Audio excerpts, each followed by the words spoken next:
A Monster Calls by Patrick Ness. Chapter 1. The monster showed up just after midnight, as they do. Connor was awake when it came. He'd had a nightmare. Well, not a nightmare, the nightmare.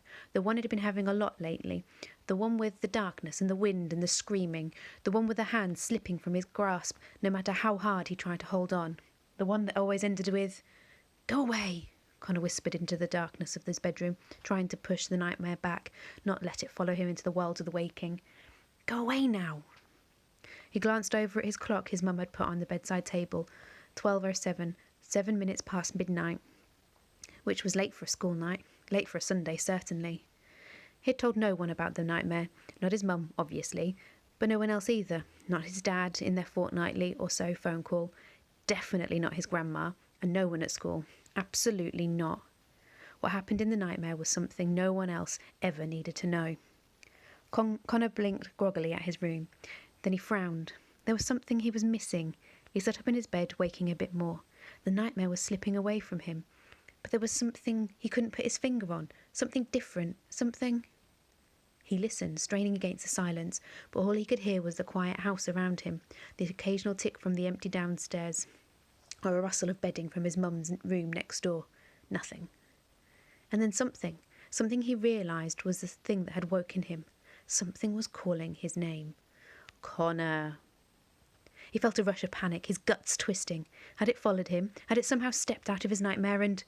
"Don't be stupid," he told himself. "You're too old for monsters." And he was. He turned 13 last month. Monsters were for babies. Monsters were for bedwetters. Monsters were for... Connor. There it was again. Connor swallowed.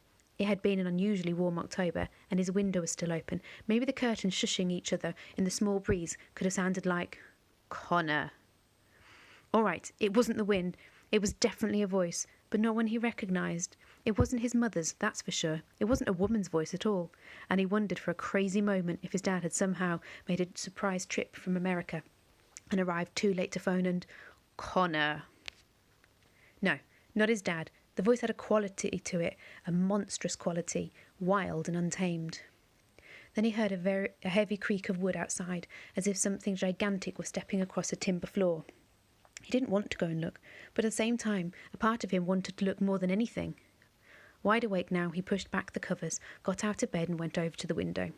In the pale half-light of the moon, he could clearly see the church tower on the small hill behind his house, the one with the train tracks curving beside it, two hard steel lines glowing dully in the light.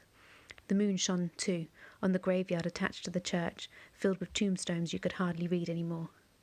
Connor could see the great yew tree that rose from the centre of the graveyard, a tree so ancient it seemed almost to be made of the same stone as the church. He only knew it was yew because his mother had told him. First when he was little to make sure he didn't eat the berries, which were poisonous, and again this past year when she'd started staring out of the window in a funny sort of look on her face, saying, "That's a yew tree, you know."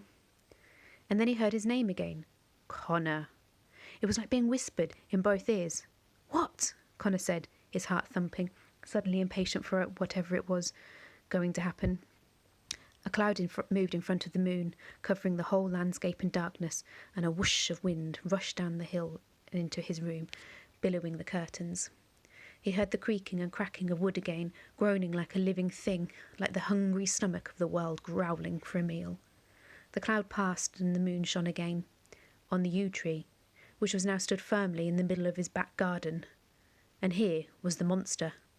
As Connor watched, the uppermost branches of the tree gathered themselves into a great and terrible face, shimmering into a mouth and a nose and even eyes peering at him. Other branches twisted round one another, always creaking, always groaning, until they formed into two long arms and a second leg to set down beside the main trunk. The rest of the tree gathered itself into a spine, and then a torso, the thin needle-like leaves weaving together to make green, furry skin that moved and breathed, as if the muscles were lungs underneath. Already taller than Connor's window, the monster grew wider as it brought itself together, filling out to a powerful shape, one that looked somehow strong, somehow mighty. It stared at Connor the whole time, and he could hear the loud, windy breathing from its mouth. It had its giant's hands on either side of the window, lowering its head until its huge eyes filled the frame, holding Connor with its glare. Connor's house gave a little moan under its weight. And then the monster spoke.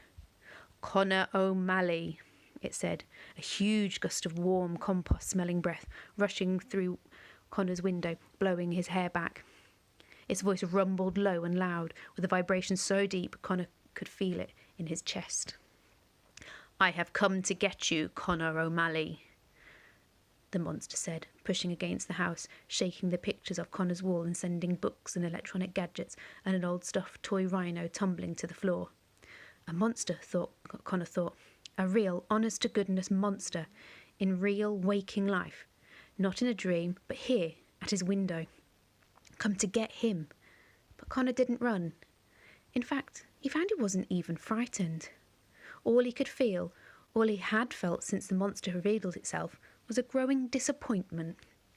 Because this wasn't the monster that he expected. "So come and get me then," he said. A strange quiet fell. "What did you say?" the monster asked.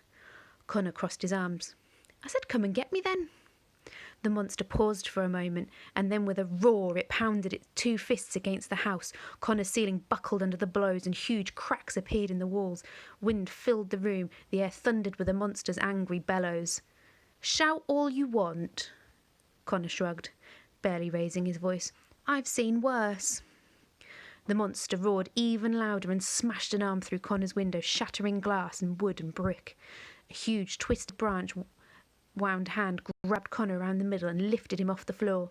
It swung him out of his room and into the night, high above his back garden, holding up against the circle of the moon. Its fingers clenched so hard against Connor's ribs that he could barely breathe. Connor could see the raggedy teeth made of hard knotted wood in the monster's open mouth, and he felt warm breath rushing up towards him. Then the monster paused again. "You really aren't afraid, are you?" "No," Connor said. "Not of you, anyway." The monster narrowed its eyes. "You will be," it said, "before the end." And the last thing Connor remembered was the monster's mouth roaring open to eat him alive.